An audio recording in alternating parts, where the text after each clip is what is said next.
Tudo da Canção Nova em um só lugar. Canção Nova Play. Muito boa tarde, amigos e amigas que acompanham a Canção Nova.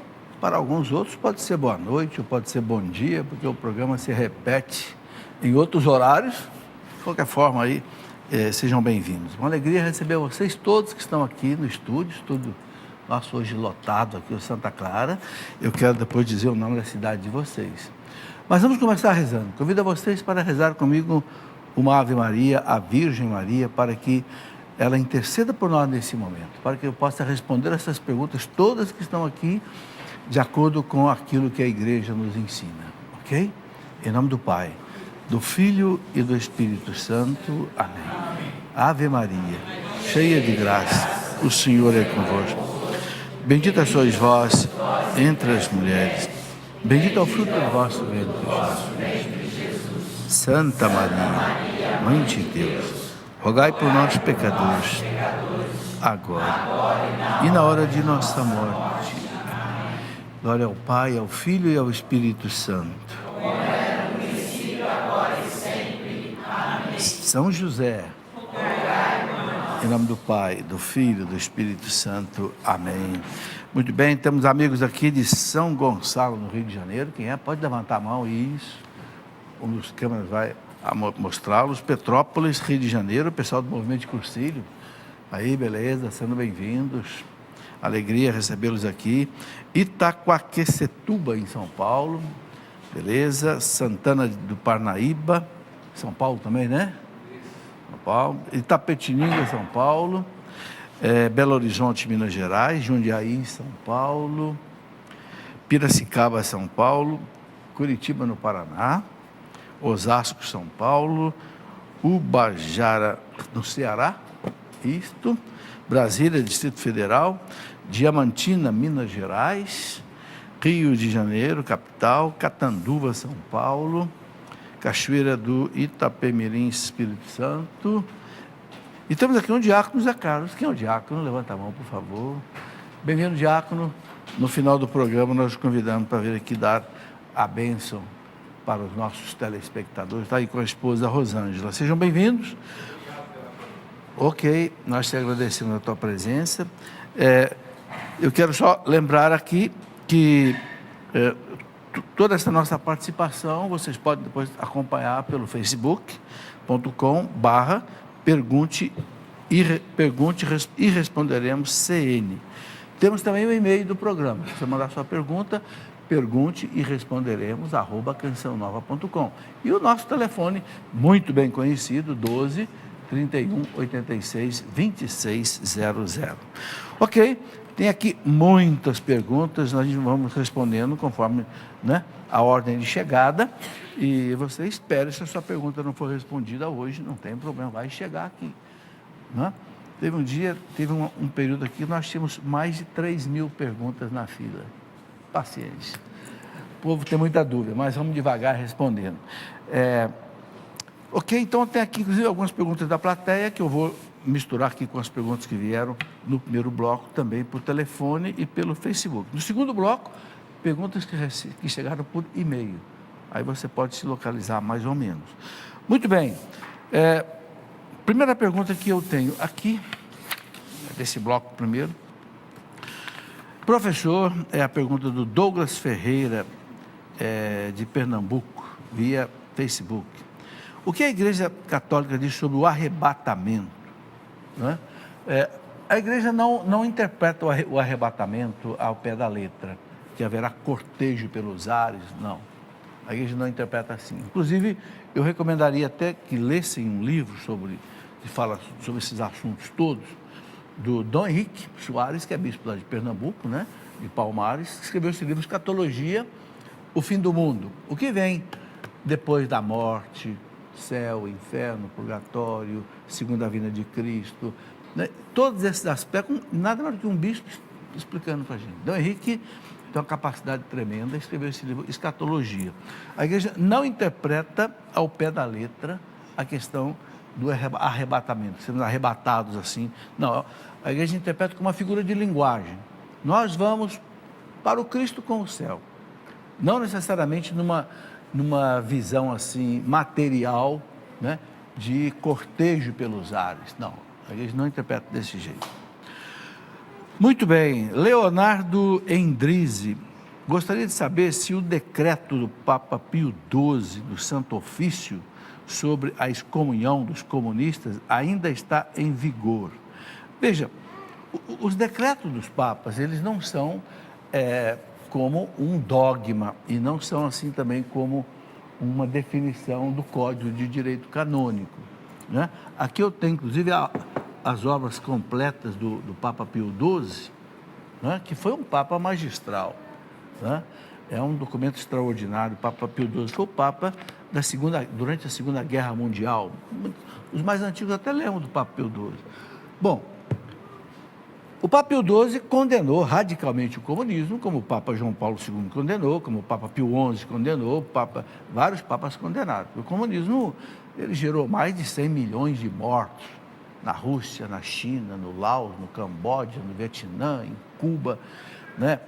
Destruiu aqueles países todos que ficaram sob a cortina de ferro, né? Polônia, Bulgária, Checoslováquia, Hungria, até que, graças a Deus, com o Papa João Paulo II, em 1989, caiu o muro do Berlim e desabou o comunismo.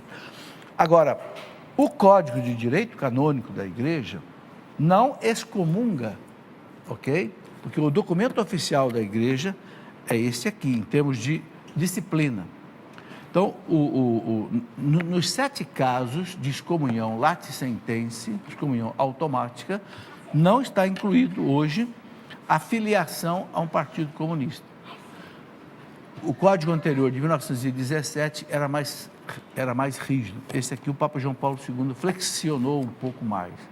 Então, no meu entender, salvo o melhor juízo, uma pessoa que se filia a um partido comunista, ele não está excluído da igreja. Ele pode até estar numa situação de, não sei, de pecado, conforme a opção, mas não excluído da igreja. Aí, os canonistas é que devem dizer isso com mais propriedade. Alice Rodrigues: como a humanidade surgiu de Adão e Eva, se eles só tiveram 2 filhos homens? Vejam, é preciso entender o seguinte: a Bíblia não é um livro de ciência, nem é um livro de história. A Bíblia é um livro de religião. Ok? Quando é que o Gênesis foi escrito? O Gênesis foi escrito mais ou menos 1000 anos antes de Cristo. Provavelmente ali na corte do rei Salomão, do rei Davi, 1000 anos antes de Cristo, né? E o escritor sagrado, ele não quis narrar a história lá de, quem sabe, 1 milhão de anos atrás, quando começou a humanidade. Não. Ele narrou uma espécie de uma parábola, uma metáfora, mas que contém uma verdade religiosa. A única coisa que a gente tem que tirar daí é a verdade religiosa. Qual é a verdade religiosa? Deus fez o homem, Deus fez a mulher, entrou o pecado original, Deus prometeu a salvação pela mulher, né? E isso que nós temos que ficar, ok? Agora, os dados históricos, científicos, de onde é que veio? Isso não é a Bíblia que vai indicar, quem vai indicar é a ciência. A ciência que vai dizer um dia, olha, a humanidade começou lá em tal lugar há não sei quantos milhares de anos. Não é a Bíblia.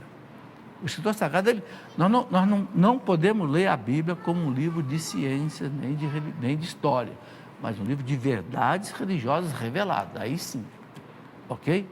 Bom, eu escrevi essa coleção de livrinhos que vocês estão vendo aqui, são todos livrinhos para responder assuntos assim que o povo pergunta muito, de maneira assim bem objetiva. Um desses livrinhos que está aqui, como entender as páginas difíceis do Antigo Testamento. Nesse opúsculo aqui, eu explico, por exemplo, a questão das pragas do Egito, o que foram aquilo, a travessia do Mar Vermelho, a mulher do Ló que virou uma estátua de aço, de sal, enfim. A gente precisa estudar essas coisas um pouco para ter o que a igreja nos ensina de como interpretar. Por exemplo, como interpretar o Apocalipse. Então eu escrevo esses opúsculos exatamente como ler e entender a Bíblia. Todos esses da mesma cor aqui são a Bíblia, sobre a Bíblia. Vai mudando de cor, vai mudando de assunto. Cada cor é um tipo de assunto. E são tantos assuntos, né, que é o jeito de nós irmos instruindo o povo. profeta Oséias fala uma coisa muito importante. Oséias, lá no capítulo 4, versículo 6, o profeta Oséias diz assim: o meu povo perece por falta de doutrina. Ó, lá no Antigo Testamento. O profeta Oséias é 600 anos antes de Cristo. Meu povo perece por falta de formação, por falta de doutrina. Por isso que eu me preocupo muito com a questão da formação, da doutrina.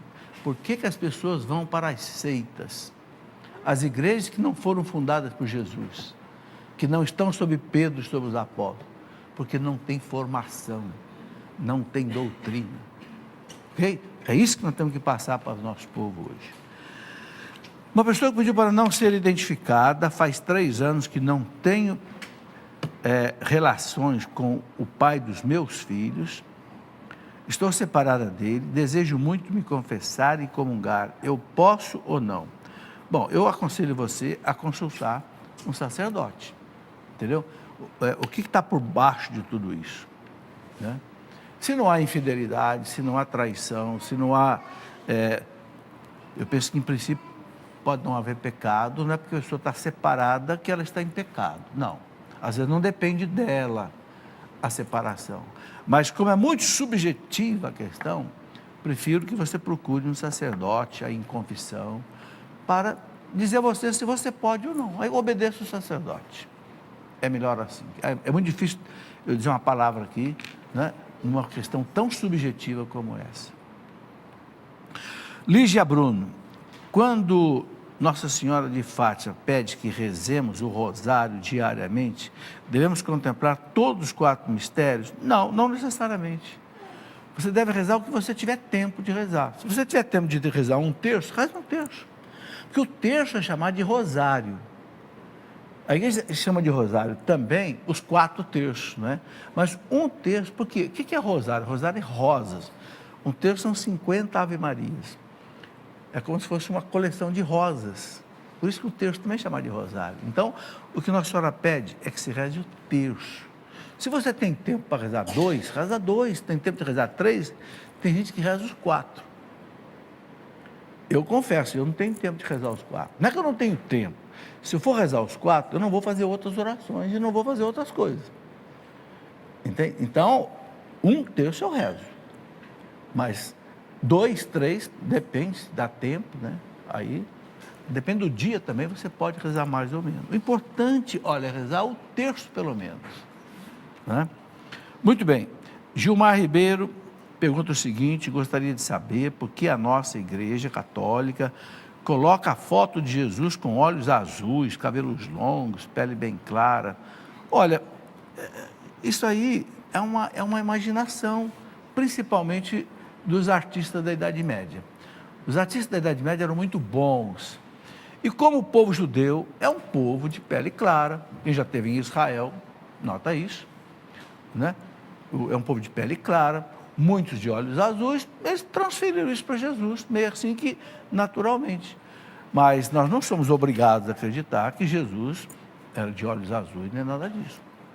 Ninguém fotografou Jesus, né? Então, é difícil a gente saber exatamente como era o rosto. Eu gosto muito daquela imagem do Cristo, da Sagrada Face, né?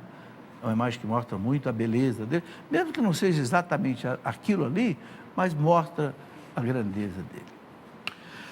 Mariana Masuki, os padres podem escrever suas homilias e lê-las na missa, em todas as missas? Ô Mariana, poder pode, eu acho que não é a melhor forma, porque o padre ficar lendo, o povo às vezes cansa um pouco, distrai. Sabe, a oratória é uma coisa importante, né? A transmissão do conhecimento tem que ser feita com dinamismo, com vida, né? Então, o padre ficar lendo assim, sabe, é uma coisa muito, às vezes, cansativa para o povo, não é o ideal. Eu penso que o ideal é o padre preparar bem, ele pode ter um resuminho na mão, por exemplo, os itens mais importantes, mas eu acho que desenvolver a oratória, né? É mais assim, mais fácil do povo assimilar. Loren da Silva, quando Jesus ressuscitou Madalena, discípulos de Emaús não o reconheceram, Jesus restou com uma fisionomia diferente da que tinha antes de morrer, certamente. Não é que Jesus ressuscitou com uma fisionomia diferente. O corpo ressuscitado, ele não está mais preso na natureza como o corpo antes da morte. Depois da ressurreição, o corpo já não tem mais a mesma fixação, né? Então, por exemplo, Nossa Senhora aparece em vários lugares diferentes. No Japão ela aparece japonesinha. No México apareceu em forma de uma índia, asteca. Na Europa aparece loirinha de cabelos... Por quê? O corpo ressuscitado é um corpo transfigurado. Então, a gente não sabe mais. Então, o Cristo, ele podia, sim, alterar a fisionomia dele, de modo que as pessoas não o reconheceram. Os discípulos de Emaús caminharam com ele 10 quilômetros e não reconheceram. Cristo não quis. Madalena custou para reconhecer. E eram discípulos dele, viviam com ele. Isso mostra que realmente o corpo ressuscitado tem propriedades diferentes. Ok? Bom, Júnior Duarte, existe algum livro da Bíblia que seja ficção? Pois já ouvi muito isso, como por exemplo o livro de Jó. Não é que seja ficção, a palavra ficção não é boa. É melhor você usar uma palavra assim, eu diria, uma alegoria, que não é ficção. Ficção é uma coisa que não existe, ok? Você pode ter uma novela. O que é uma novela? A novela, você conta um acontecimento usando um recurso literário, né? Que você pode usar. Então, a Bíblia, ela tem vários livros que são parábolas. O filho pródigo. Existiu o filho pródigo? Ninguém sabe. Tem coisa mais bonita que a parábola do filho pródigo? É o que eu digo, a Bíblia não está preocupada, né, com o gênero literário em si, ela está preocupada com o conteúdo religioso que ela quer indicar. O livro de Jó, Jesus citou o livro de Jó. Quando os fariseus pediram um sinal para ele, ele falou: essa geração adulta não vai ter sinal nenhum. O único sinal que eu vou dar é o sinal de Jonas. Assim como Jonas ficou 3 dias no interior daquele peixe, eu vou ficar 3 dias no interior da terra antes de ressuscitar. Ou seja, Jesus captou o sentido religioso do livro de Jonas. Não quer dizer que esteja um livro exatamente histórico, que tenha acontecido exatamente Jonas 3 dias no interior de um peixe. Não, nós não somos obrigados a acreditar nisso. Mas a verdade religiosa que ele traz, isso é que é importante. Okay? A igreja não sabe, por exemplo, se o livro de Jó, se Jó existiu ou não. Mas não importa, importa a beleza do livro de Jó. A história que é contada ali, entende?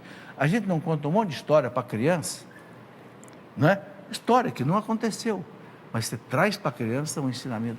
Eu escrevi 2 livros para criança, histórias que o vovô conta, 2.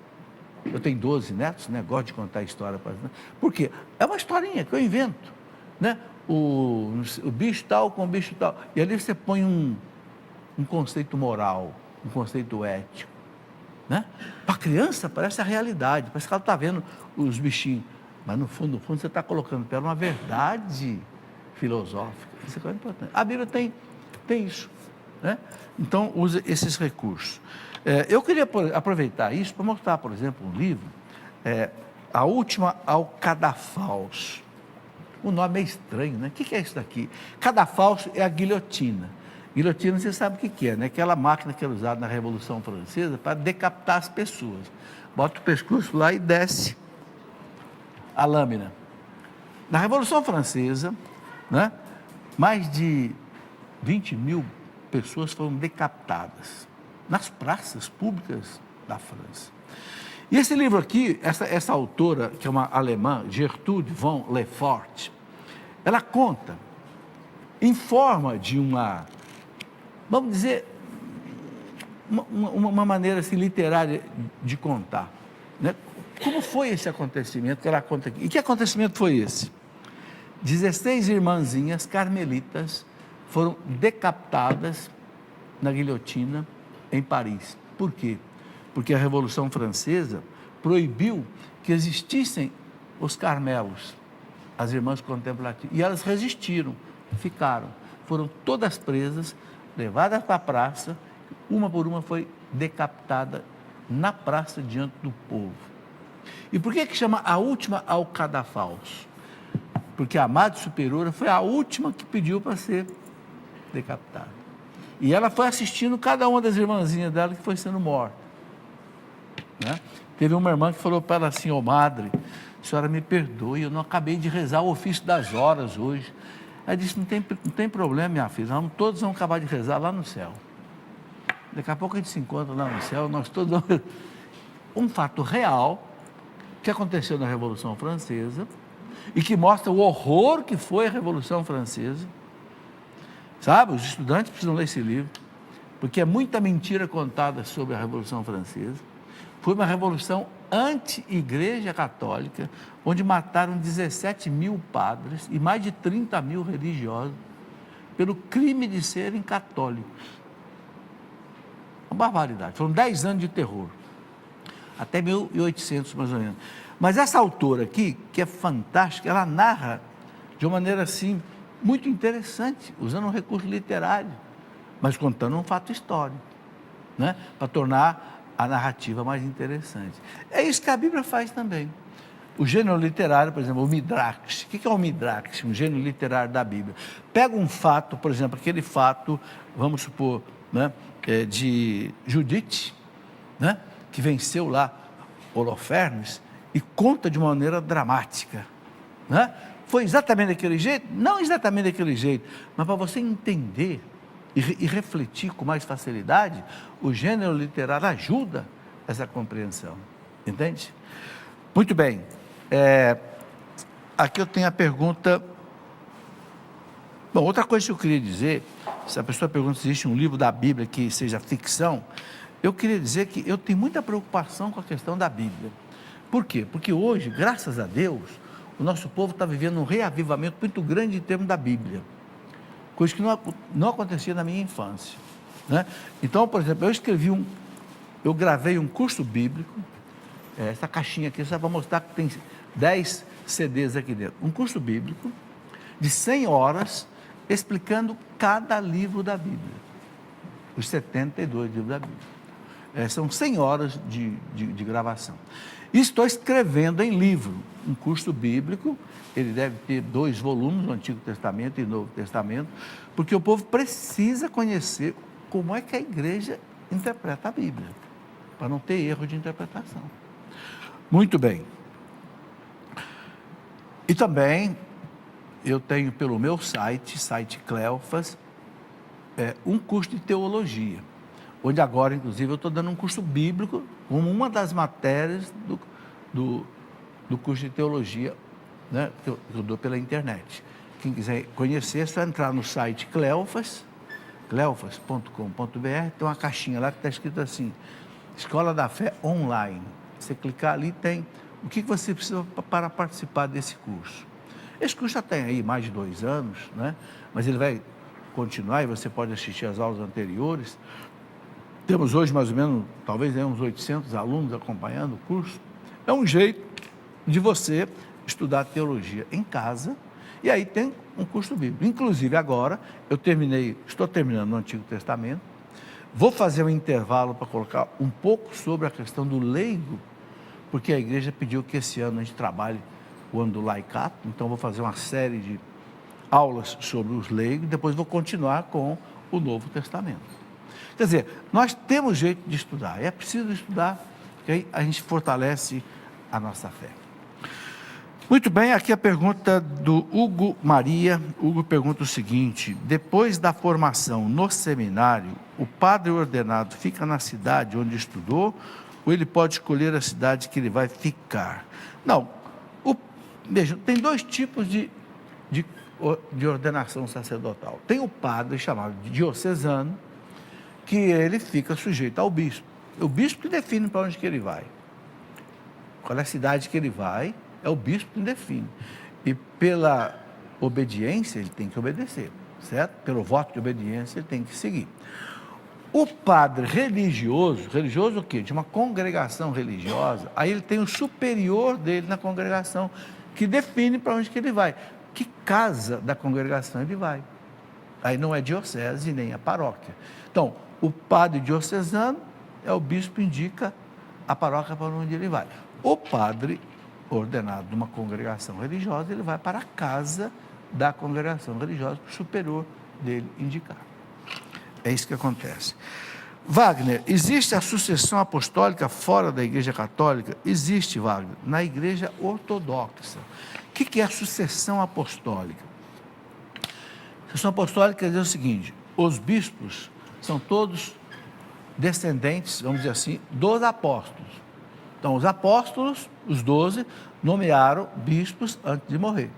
Esses bispos foram nomeando outros bispos, até chegar ao bispo da sua cidade, da sua diocese. Há uma linha sucessória que não quebrou, e chama-se sucessão apostólica. Ok? A Igreja Católica tem os ortodoxos, que separaram da Igreja Católica em 1054, mantiveram essa sucessão apostólica. Ou seja, um grupo de bispos separou da Igreja Católica, os bispos da Grécia, mas eles eram bispos legítimos da linha e continuaram indicando bispos legítimos.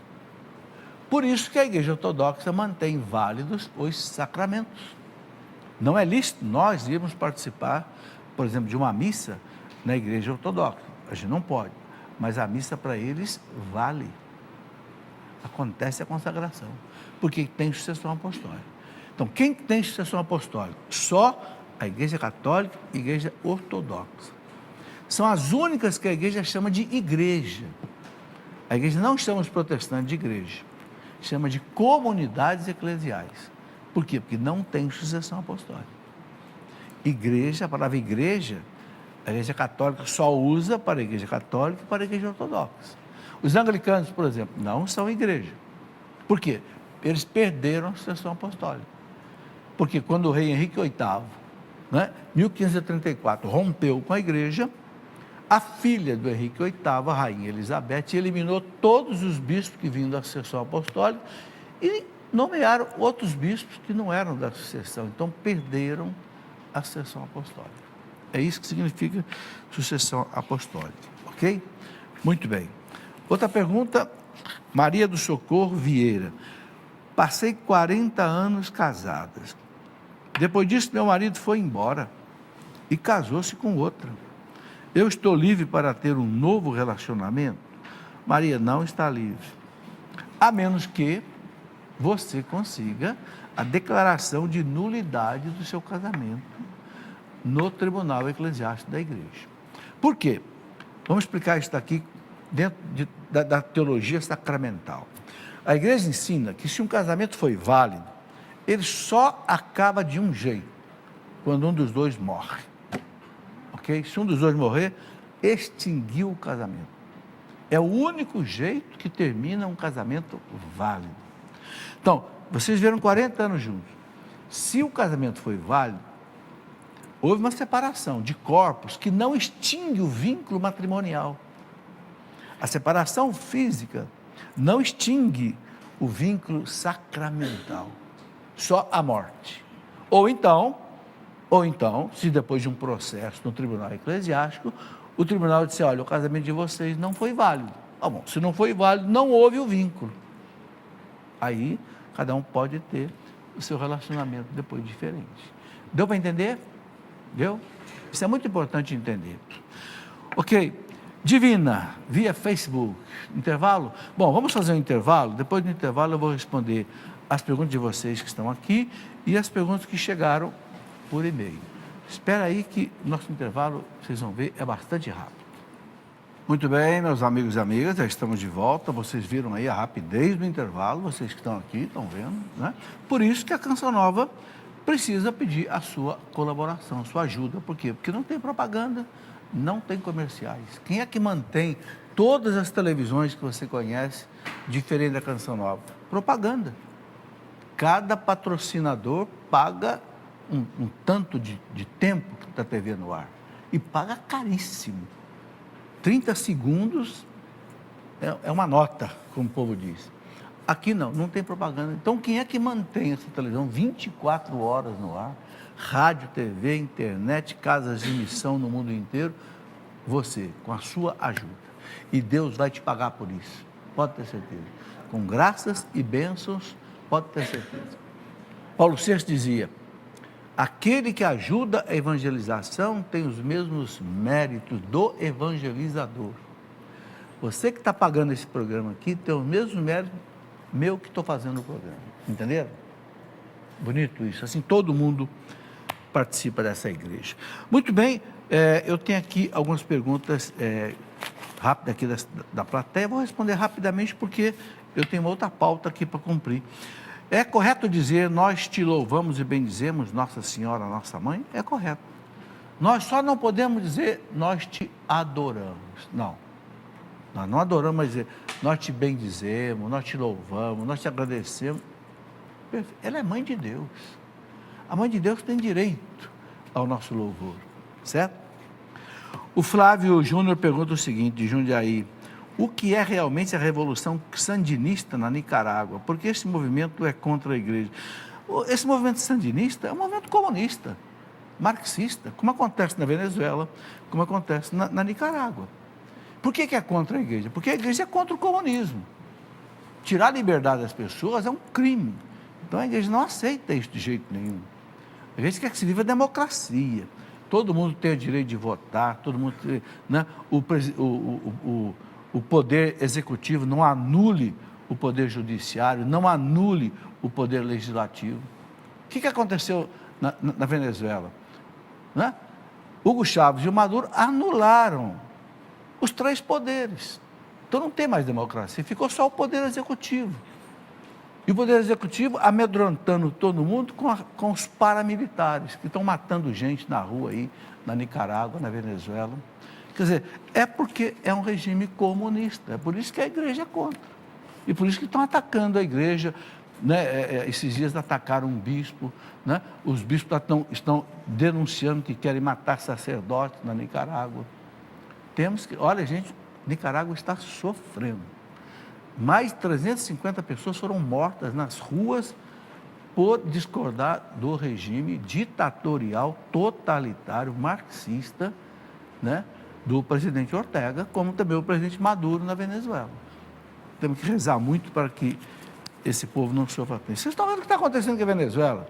Milhares e milhares de venezuelanos fugindo, vindo para o Brasil, aí em Roraima, porque não tem condição de viver mais num país daquele. Um país riquíssimo de petróleo, onde o povo não tem hoje nem papel higiênico para usar direito. Absurdo. É por isso que o comunismo não presta. A igreja sempre foi contra. Uma pergunta, Deus criou todas as coisas e quem criou Deus? Ninguém criou Deus. Gente, é uma coisa que nós não conseguimos entender. Deus é incriado, ou seja, Deus sempre existiu. A gente não consegue entender isso. Nossa cabeça é pequena para entender isso, mas é isso que a igreja ensina. Se Deus fosse criado por um outro Deus, teria que ter um outro Deus para o outro Deus e não acabava nunca. Deus é incriado, Deus sempre existiu. Eu escrevi um desses livrinhos, acho que ele está aqui. Quem é Deus? Está aqui.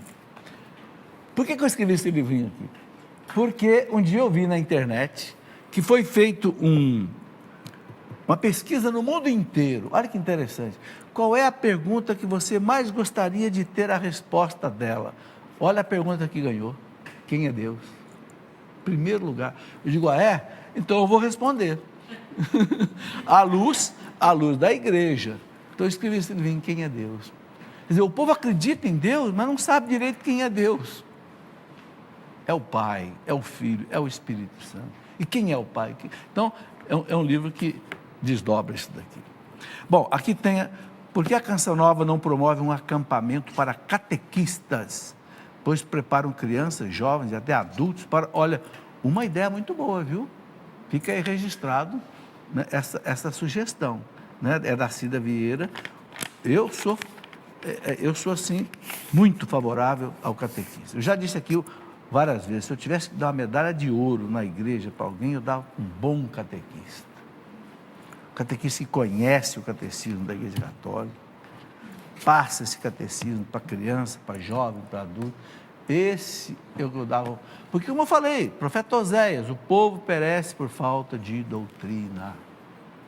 As crianças não sabem a religião, os jovens não sabem os 10 mandamentos, não sabem o sacramento, não sabem os dogmas da fé.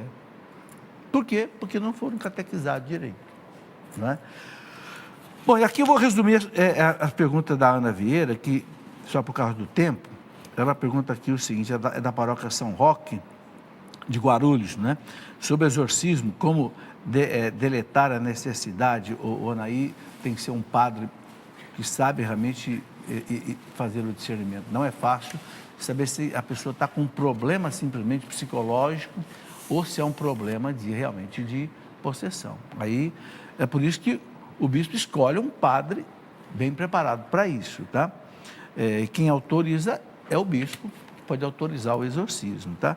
Ela pergunta ainda que uma mãe tem poder para expulsar demônios em seu filho. Eu penso que sim, não fazendo um exorcismo. A mãe não pode fazer um exorcismo, como eu falei, só o padre autorizado pelo... Mas a mãe, com a oração, com o texto, né? Com a invocação da santidade, pode realmente, não digo tirar o demônio de uma pessoa, no caso de possessão, uma coisa pesada, mas além da possessão, há outras formas de opressão, que não são possessão.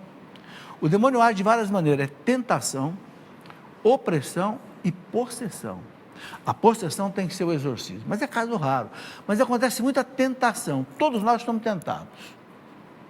É uma ação, vamos dizer, a ação mais frequente do demônio, tentar você a pecar. Tá? Agora, há uma tentação mais forte, que é a opressão. Aí você é meio que esmagado por uma tentação muito forte. E há o caso da possessão, quando ele domina realmente as faculdades intelectivas da pessoa. Aí cada caso é um caso, tem que ser estudado. Ok? Última pergunta aqui, como viver o luto cristão? Como superar? Gente, o luto cristão, na nossa fé, não tem como evitar as lágrimas, né? Como dizia Dom Ascânio Brandão, as lágrimas são um tributo da natureza. A natureza cobra as nossas lágrimas. Pode chorar à vontade. Morreu alguém, chore à vontade. Mas chore na fé. Ou seja, sem desespero, acreditando que a vida daquela pessoa não acabou. Né? A igreja fala na missa, a morte, né? Na morte, a vida não é tirada, é transformada. Acreditar nisso. Agora, o que eu acho mais importante, olha, experiência própria que eu já vivi na minha vida, quando eu perdi parentes. Já perdi meu pai, já perdi minha mãe, já perdi uma irmã de 39 anos, já perdi minha esposa, né? Meu sogro, minha sogra. Sempre a única coisa que me consolou diante da morte, o que foi no fundo, entregar a pessoa para Deus. O livro de Jó 1:20, acho que 1:27, Deus dá, Deus leva, bendito seja Deus. Nós pertencemos a Deus. Meu filho não é meu filho, é filho de Deus. Deus dá, Deus tira, bendito seja Deus. Se a gente se agarra, não solta a pessoa, não entrega para Deus, aí a gente não para, não tem consolação nunca. Porque a pessoa já morreu. Então entrega para Deus. Chorando, com o coração sangrando, mas entrega para Deus. Senhor, é teu, leva. Um dia nós vamos nos encontrar de novo na eternidade. Eu penso que, não sei, para mim é a melhor maneira de viver o luto, é viver esse luto na fé, entregando para Deus, né? E Deus dá paz para a gente. Quando você faz isso, Deus te dá paz. Minha esposa, antes de morrer, faz 6 anos que ela morreu. Ela dizia assim para mim, você não vai conseguir viver sem eu. Eu digo, ai que medo. Eu disfarçava, tal, mas quando foi chegando perto dela morrer, aí eu fui ficando preocupado. Mas um dia eu cheguei diante de uma imagem de Nossa Senhora que eu tenho lá em casa e falei para Nossa Senhora, olha, eu entrego ela nas tuas mãos. Seja feita a vontade de Deus. Eu aceito o que Deus quiser. Tive paz. Ela morreu, continuou 6 anos vivendo sozinho, meus 5 filhos já se formaram, e estou em paz, mas entreguei para Deus. Faça esse exercício espiritual de fé. Eu acho que é a melhor maneira da gente superar, né, as nossas dificuldades. Vamos ver aqui as perguntas que chegaram por e-mail. Célio. Não, vamos ver Dom Henrique? Vai ter Dom Henrique hoje? A pergunta dele? Vai? Então a pergunta que Dom Henrique vai responder primeiro. A pergunta dele é a seguinte, né? Está aqui, olha. É possível anular o casamento se a pessoa disser que casou não amando? Olha aí, Dom Henrique, vamos ver a resposta dele. Veja, o casamento não é a gente que anula, ele existe ou não existe. Às vezes, formalmente, não é exteriormente, houve um casamento, mas não valeu. E quando é que o casamento vale? Quando ele é livre, consentido, quando você casa com consciência. Então, se você diz, casei não amando, mas por que casou? Se mesmo sem amar, você casou livremente, consciente, com opção, esse casamento é válido. Então, cada caso desse seria bom conversar com um canonista, quer dizer, um padre que é especialista em direito canônico, para que ele escute você e veja se houve liberdade, tá certo? Se você fez consciente o casamento, amando ou não amando, ele é válido. A questão é o seu ato, se foi livre, pensado, medido. É isto.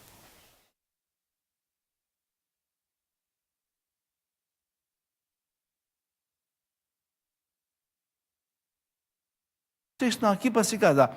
É de livre e espontânea vontade? Primeira pergunta. Sim. Se não for de livre e espontânea vontade, o casamento não vale. Se você tiver com medo do sogro, da sogra, tiver chantagem, não vale o casamento. Você quer casar? Quero. Mas ela é feia, mas eu quero. Mas ele é pobre, mas eu quero. Então azar seu.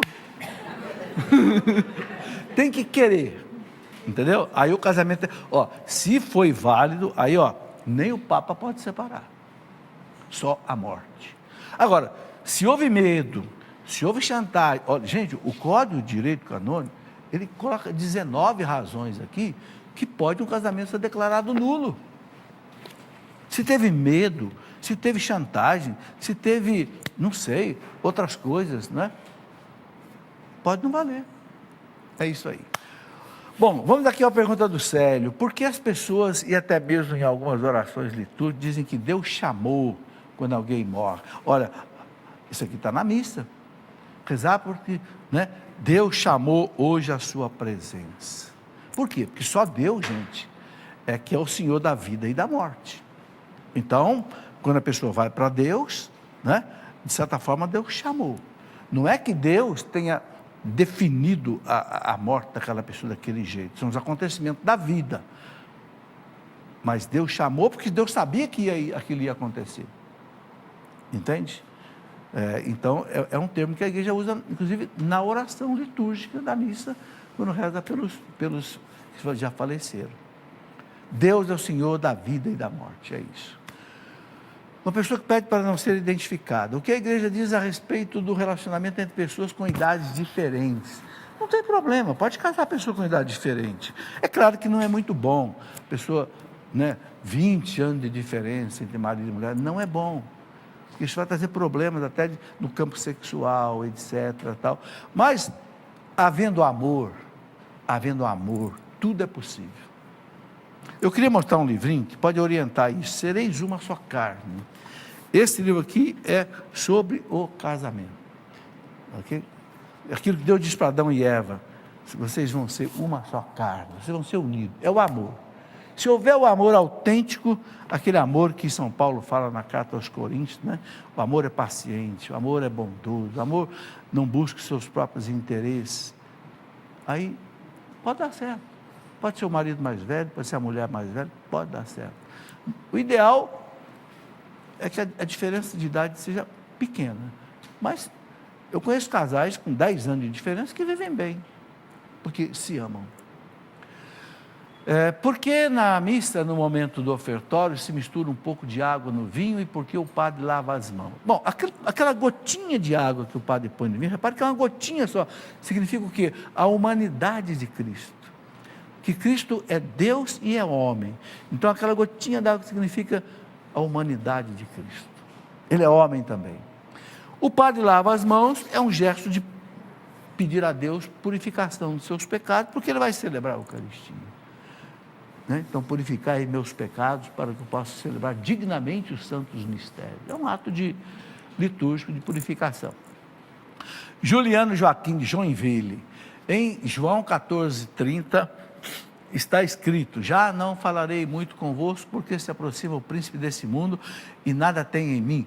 Aqui Jesus está afirmando que o diabo é o príncipe do mundo? Sim, está afirmando sim. São João fala, o mundo jaz no maligno.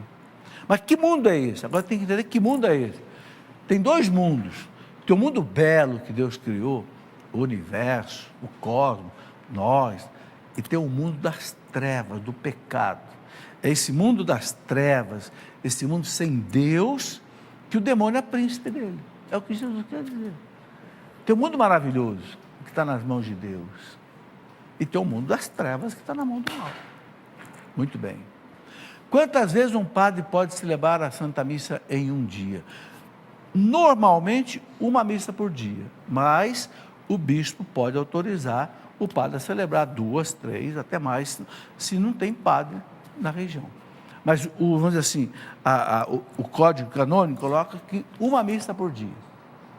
Mas, e nós também podemos assistir mais de uma missa por dia. Podemos até comungar 2 vezes, se participar de 2 missas. Ok? O Código autoriza isso. Por que a beatificação do padre Vítor Coelho de Aparecida está demorando tanto? Não sei. Aí tem que ver o processo lá no Vaticano, como é que anda. Olha, eu também torço o padre Vítor, né? Aquele padre que ficou conhecido no Brasil inteiro pela Rádio Aparecida, né? Às 3 horas da tarde dava benção na História Aparecida, ao meio-dia, né? Os ponteiros do relógio apontam para o infinito. Ele dizia, né? É a hora de Deus, o meio-dia, né? Ele está em processo. Eu penso que o padre Vítor vai ser canonizado um dia. O que é idolatria? E o que são ídolos? Olha, gente, idolatria é você adorar alguma coisa que não é Deus como Deus. Aquele bezerro de ouro lá dos judeus, né, que adoraram no deserto, não era Deus. Então tem idolatria aí, olha, na Índia está cheio de falsos deuses, no hinduísmo, no budismo, né? Adorar alguém que não é Deus é idolatria, né? Ok? Nós adoramos só o Pai, o Filho e o Espírito Santo, a Santíssima Trindade. Não adoramos Nossa Senhora, nem os anjos, nem os santos. Nós veneramos, é completamente diferente. Inclusive, a palavra da teologia é diferente, né? Adorar vem de latria, venerar vem de dulia. São termos, inclusive, diferentes na própria teologia. Qual a melhor maneira para interpretar os livros do Antigo Testamento, em especial os livros dos profetas? Tá aí, é um curso bíblico. Por isso que eu falei que gravei um curso bíblico explicando cada um dos 4 profetas maiores e os 12 profetas menores. Então você tem Isaías, Ezequiel, Daniel, né? Os maiores, e tem os profetas menores. Cada profeta tem uma característica, atuou num certo momento, num momento específico do povo judeu. Então, a gente tem que estudar, não tem outro jeito. Eu estou dando um curso bíblico agora, pela Escola da Fé online, que eu dou pela internet. Aí vou explicando, né? Eu uso 2 manuais fantásticos, que eu até indicar aqui.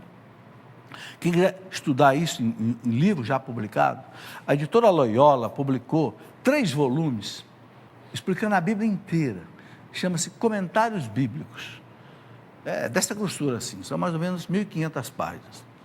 E eu tenho um texto que é da Espanha, em espanhol, da Universidade de Navarra, do Opus Dei, e também comentários bíblicos.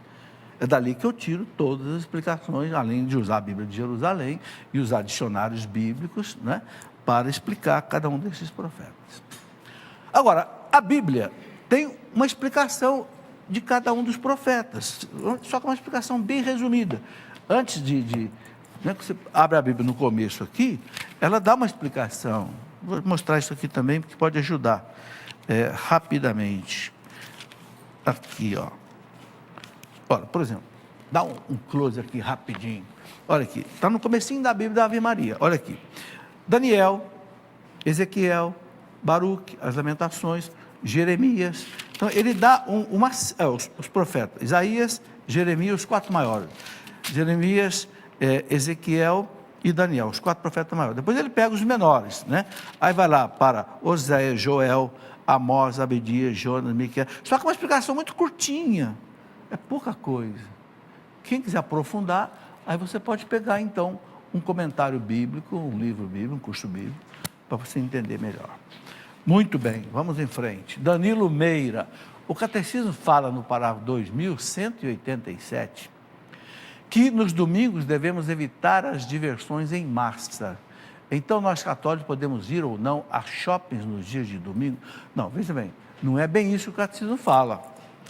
O que o catecismo fala no parágrafo 2187 é que a gente, eu vou até ler aqui, que aí fica a dúvida mais clara. Olha, o que ele fala aqui é o seguinte: os fiéis cuidarão com temperança e caridade de evitar os excessos e as violências causadas, às vezes, pelas diversões em massa. Diversão em massa, você vai para um campo de futebol, não é? O que o catecismo pede? Que você evite os excessos e as violências. Ele não está dizendo para você não ir. Se você já foi à sua missa ao domingo, já fez a sua caridade, já ajudou quem você... e você quer descansar um pouco, e o domingo é para isso, é para descansar. Você quer fazer fazer uma visita aí num zoológico, num shopping, alguma coisa, não é problema. Evite os excessos. Evite aquilo que não está certo. Ok? É o que eu entendo que o catecismo está dizendo aqui para nós. Certo? Vamos lá. Não quer ser identificado. Sou católico, vivo bem a minha religião, graças a Deus. Porém, a maioria dos meus familiares são evangélicos e vivem insistindo para que eu aceite Jesus. Qual a melhor resposta que devo dar para que eles entendam que eu já aceitei Jesus e não preciso de mudar de minha vida? Eu acho que você não tem que explicar mais nada, não. Se você Jesus entrou na sua vida, você participa dos sacramentos, da missa, lê a palavra de Deus, você já acolheu Jesus na sua vida? Não tem que ficar dando satisfação para quem não é católico, não. Sabe, cada um tem que respeitar a religião do outro. Eles são evangélicos, respeite eles, e eles têm que respeitar você. Que ousadia é essa de dizer que eu não recebi Jesus? Por que eles podem acusar essa pessoa de dizer que não recebeu Jesus? Que ousadia é essa? Que acusação triste é essa? Como é que eu posso chegar para você e dizer que você não recebeu Jesus na sua vida? Como não recebi? Se eu comungo Jesus? Se eu rezo para Jesus? Ah, para com isso. Isso é falta de respeito. É falta até de educação. Terminou o tempo? Terminou. Mas essa... a gente volta quarta-feira que vem. Eu vou pedir ao diácono que está aqui, José Carlos, né? Ô diácono, qual é a cidade, qual é a diocese, qual é o bispo? Fala aqui. Aqui, para todo mundo. Diácono José Carlos Óboli, da Diocese de Cachoeiro do Itapemirim, Espírito Santo, o nosso bispo Dom Dario.